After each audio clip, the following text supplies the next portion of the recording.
With the announcement of the Mean Streets of Gadgetzan expansion, there seem to be a few key topics of intrigue in the Hearthstone community. What types of spells will be possible with Kazakus? What sorts of combinations can be assembled from the tri-class Discover mechanic? How much is the Dirty Rat going to define the future meta? Of these topics, one of the most talked about topics is the Priest class. Will the influx of new Priest cards create a competitive archetype once again? While there are many cards to be revealed, Blizzard has already unveiled 5 of the 9 cards that will be added to the Priest class.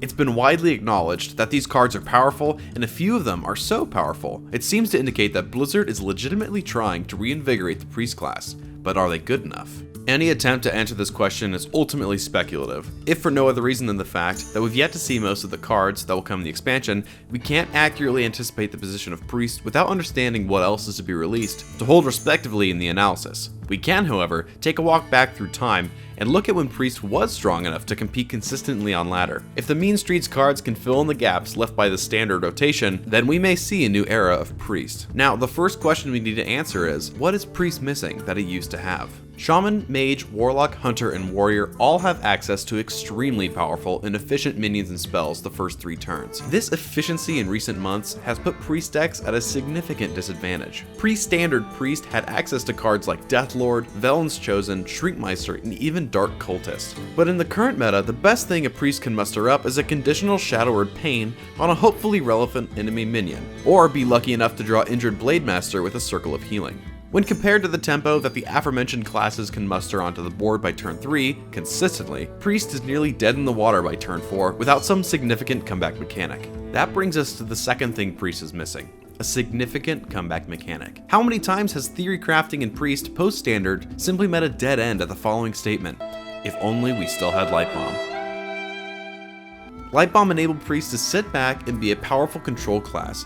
With Light Bomb, Priest players had a reliable reset button that allowed them to punish players that overload the board. Since Priest doesn't have access to board clear like Light Bomb, the only Priest archetypes that have had success are mid-range or tempo-oriented, but these strategies are particularly weak compared to the rest of the meta because of the lack of powerful turn 1 to 3 cards.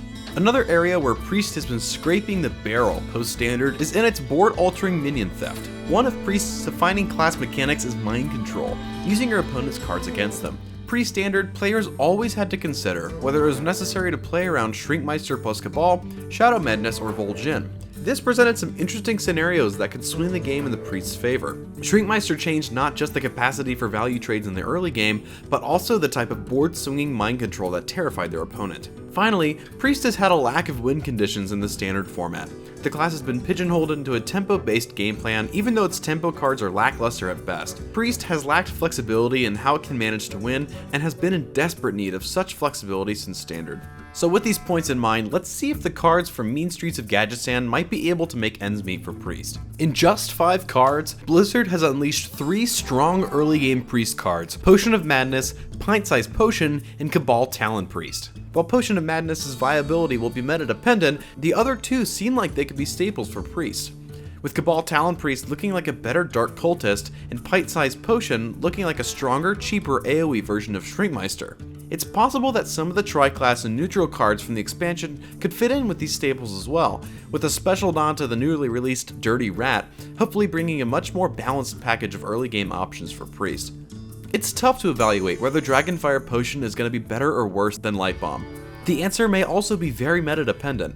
For instance, in the current meta, where Shaman rolls a large number of low attack, high health totems and minions leading up to its finishing plays, one might prefer the Dragonfire Potion, where Light Bomb thrived in a pre-standard aggressive environment when many decks capped off their curve with Dr. Boom.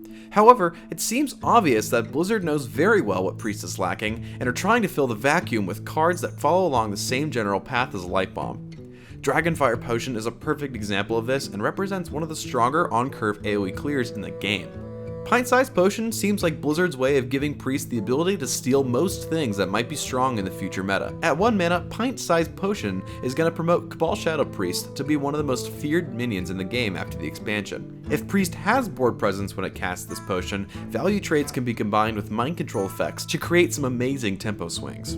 If there's one area where the revealed Priest guards don't seem to be helping, it's defining a win condition. Yes, Priest gets a board clear, but it's limited to Dragon synergy. Yes, Pint-Sized Potion is powerful, but it still requires a board presence and mid-range gameplay to push games to victory. And yes, Cabal Talon Priest can be strong, but it also requires early board presence to realize its power. While Kazakus and some of the Cabal Discover cards might offer Priest some unusual ways to pull out a victory, as it stands, it seems like players are going to be refining Dragon Priest if they want to be competitive with the class. The reasonable answer is yes. The cards in Mean Streets will be enough to make Priest strong again. Because of how the cards have been revealed, and in the types of cards we've seen for Priest so far, we can confidently say that Blizzard wants Priest to thrive in the new meta.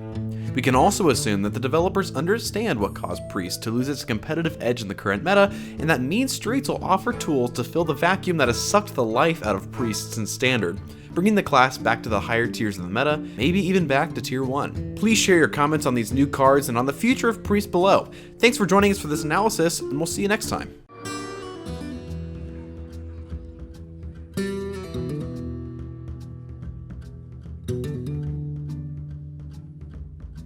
Thank you.